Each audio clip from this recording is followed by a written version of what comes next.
باپ کے بعد بیٹے کی خلافت ہرگز حرام نہیں ہے، ورنہ کہتے کیسے ہو سکتا میرا بیٹا؟ نہیں، یہ نہیں کہا آپ نے۔ حضرت عمر سے بھی کہا گیا تھا کہ اپنے بیٹے کو نامزد کر دیں، عبداللہ ابن عمر کو، تو انہوں نے جواب میں کیا کہا؟ اسے تو طلاق دینی بھی نہیں آتی۔ انہوں نے اپنی کسی زوجہ کو طلاق دی تھی اور اس میں جو صحیح ترین طریقہ ہے وہ اختیار نہیں کیا تھا، انہیں طلاق دینے تک نہیں آتی تو میں اسے خلیفہ بنا دوں۔ یہ نہیں کہا تھا کہ باپ کے بعد بیٹا خلیفہ نہیں ہو سکتا، یہ تو نہیں تھا، کہیں حرام نہیں ہے، نہ کتاب و سنت میں، نہ کوئی حدیث ہے، نہ کہیں قرآن مجید میں۔ تو حضرت علی نے بھی فرمایا رضی اللہ تعالی، نہ میں روکتا ہوں نہ حکم دیتا ہوں، یہ تمہارا اپنا معاملہ ہے۔ بہرحال حضرت حسن رضی اللہ تعالی عنہ نے حضرت امیر معاویہ سے صلح کر لی، خلافت ان کے سپرد کر دی۔ دیکھیے، میں حضرت ابوبکر، حضرت عمر، حضرت عثمان، حضرت علی کے ساتھ حضرت حسن کے دور خلافت کو بھی خلافت راشدہ میں سے سمجھتا ہوں، اور تبھی 30 سال پورے ہوتے ہیں اس حدیث کے مطابق کہ حضور نے فرمایا خلافت 30 برس رہے گی، پھر ملوکیت آ جائے گی۔ تو حضرت حسن کا بہت بڑا کارنامہ یہ ہے کہ اس خانہ جنگی کا دروازہ بند کر دیا، اور یہ پیشن گوئی تھی حضور کی صلی اللہ علیہ وسلم حضرت حسن کو، جب بچے تھے حضور کے انتقال سے پہلے،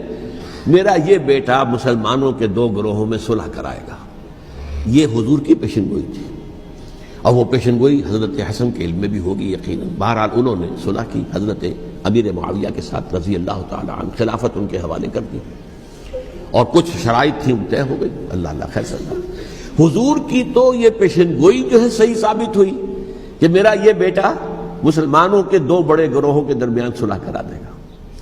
اور سبائیوں نے انہیں تانے دیے، یا عار المومنین، اے مومنوں کے لیے موجب عار، موجب شرم،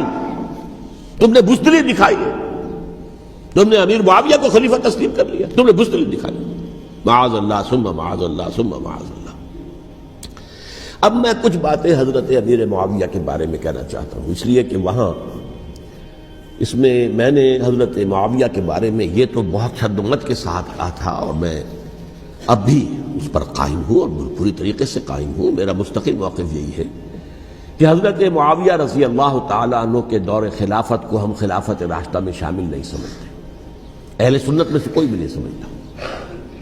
لیکن اس کے ساتھ میں نے حضرت امیر معاویہ کے کچھ مناقب بھی بیان کیے تھے تاکہ پلڑا جو ہے ترازو کا، اس کے دونوں پلڑے سامنے آ جائیں۔ لیکن یہ کہ وہ حصہ میرے اس بیان کا نکال دیا گیا، ختم کر دیا گیا، یہ میں نہیں جانتا کہ اس میں کیا مصلحت دیکھی گئی ہے۔ اس میں تو کسی کے لیے کوئی معاملہ ایسا نہیں تھا، کسی کے جذبات کو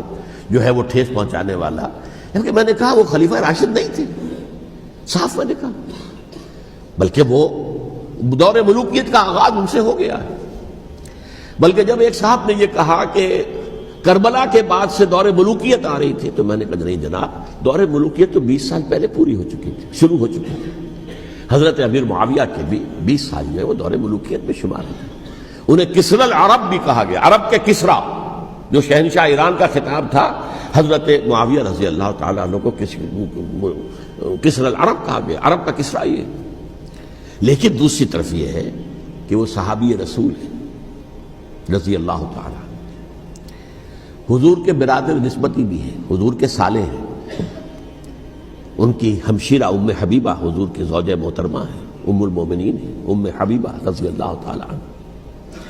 پھر کس قدر معتمد علیہ تھے حضور کے کہ کاتبان وحی میں شامل تھے، وحی کی کتابت کرنے والے چند لوگ تھے جنہیں کہ حضور کہتے تھے کہ اب یہ آیت لکھ لو، ان میں سے ایک امیر معاویہ بھی رضی اللہ تعالیٰ۔ تو بڑے توازن کی ضرورت ہے۔ دیکھیے صحابہ کرام کا جہاں تک تعلق ہے، اہل سنت کا موقف یہ ہے کہ صحابہ کلہم عدول، صحابہ سب کے سب نیک نیت ہیں، اور ان کی روایت جو ہے قبول کی جائے گی، رد نہیں کی جائے گی، ان پر کوئی جرح و تعدیل نہیں ہوگی، اس لیے کہ ان کا تزکیہ محمد الرسول اللہ صلی اللہ علیہ وسلم نے کیا تھا۔ لہذا یہ تو ہو سکتا ہے کہ کسی صحابی سے کوئی خطا ہو جائے، لیکن وہ خطا اجتہادی ہوگی، نیت کی خطا نہیں ہوگی، نیت کی غلطی نہیں ہوگی۔ اگر کسی صحابی کی نیت پر حملہ کیا جائے تو یہ اصل میں طعن ہے، حملہ ہے حضور پر کہ وہ تربیت دے نہیں سکے اپنے ساتھیوں کو، معاذ اللہ ثم معاذ اللہ ثم معاذ اللہ، وہ تزکیہ کر ہی نہیں سکے۔ 3 جگہ جو قرآن میں آیا ہے یتلو علیہم آیاتہ ویزکیہم، تو کیا تزکیہ کیا؟ اگر ان کے قریب ترین ساتھی جو تھے، اگر ان کے اندر بھی بدنیتی تھی اور دنیا کی طلب تھی، اور دنیا کے اندر اقتدار حاصل کرنے کا جذبہ تھا، تو پھر کیا کیا تزکیہ کیا؟ معاذ اللہ ثم معاذ اللہ۔ لہذا صحابہ سب کے سب عدول ہیں اور ان سے اختلاف ممکن ہے، لیکن ان کی نیت پر حملہ نہیں ہو سکتا۔ تو حضرت امیر معاویہ کی شخصیت ایک چیز ہے، آپ کا دور خلافت دوسری چیز ہے۔ شخصیت کے اعتبار سے صحابی رسول ہیں، برادر نسبتی ہیں حضور کے صلی اللہ علیہ وسلم، اور پھر یہ کہ اس قدر معتمد علیہ ہے صحابہ میں سے کہ وہ کاتبان وحی، یہ عام آدمی کے کرنے کا کام نہیں تھا جو وحی کی کتابت کرے، اللہ کے کلام کی۔ البتہ یہ ہے کہ جیسا کہ میں نے عرض کیا، ان کا دور خلافت راشدہ نہیں ہے،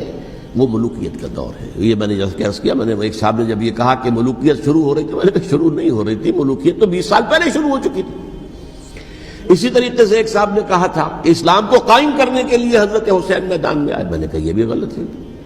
اسلام تو 60 سال پہلے قائم ہو چکا تھا،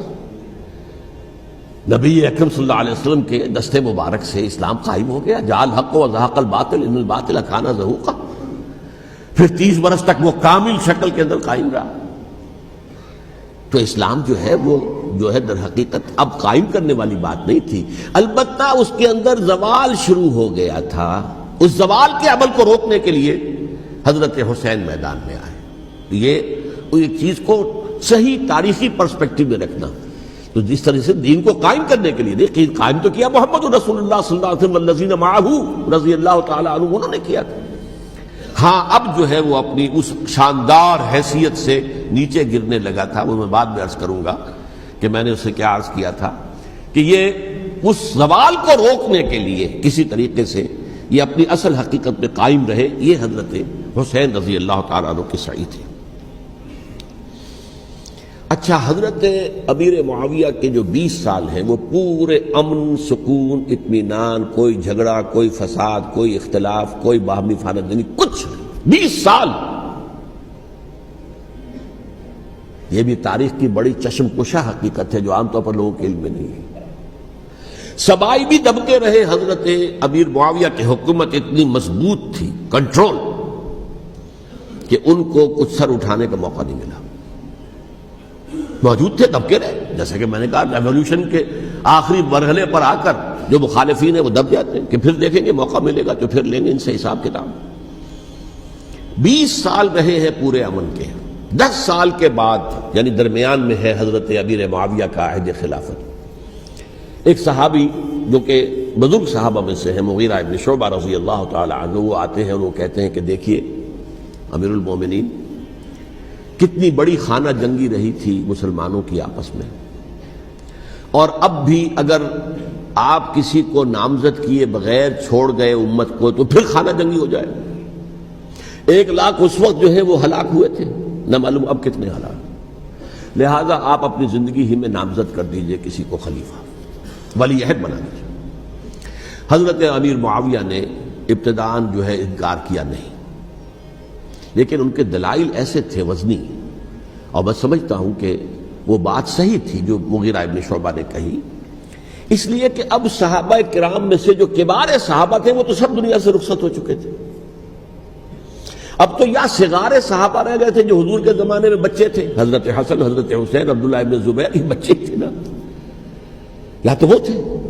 اور یا بالکل نو مسلم تھے، اور نو مسلموں میں بڑی تعداد وہ تھی جو ایرانیوں کی تھی، شامیوں کی تھی، ادھر کی تھی، ادھر کی تھی،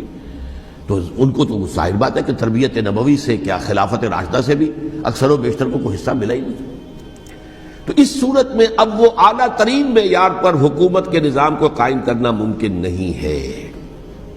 کوئی قبائلی عصبیت جب تک حکومت کی پشت پر نہیں ہوگی، حکومت مستحکم نہیں ہوگی۔ یہ گویا کہ ایک جس کو کہتے ہیں کہ حقیقت بینی، واقعیت پسندی، ایک آئیڈیلزم ہے اور ایک ریئلزم ہے کہ آپ فیکٹس آن دی گراؤنڈ کو غور کریں، سوچیں اس کے اوپر اور پھر کوئی فیصلہ کریں۔ اس اعتبار سے پھر حضرت امیر معاویہ نے بات مان لی اور بیعت لے لی لوگوں سے حضرت یزید کے لیے کہ یہ خلیفہ ہوں گے میرے بعد، اس کو ولی عہدی کہتے ہیں۔ اچھا، اس وقت 5 افراد ایسے تھے کہ جنہوں نے اس سے اختلاف کیا، یہ بات بہت اہم ہے۔ میرا کتابچہ ہے سانحہ کربلا، اس کے کچھ نسخے آج یہاں ہوں گے، آپ لوگ پڑھیے اسے غور سے اور پھیلائیے تاکہ حقیقت سامنے آئے۔ 5 افراد کون تھے جو ہونے چاہیے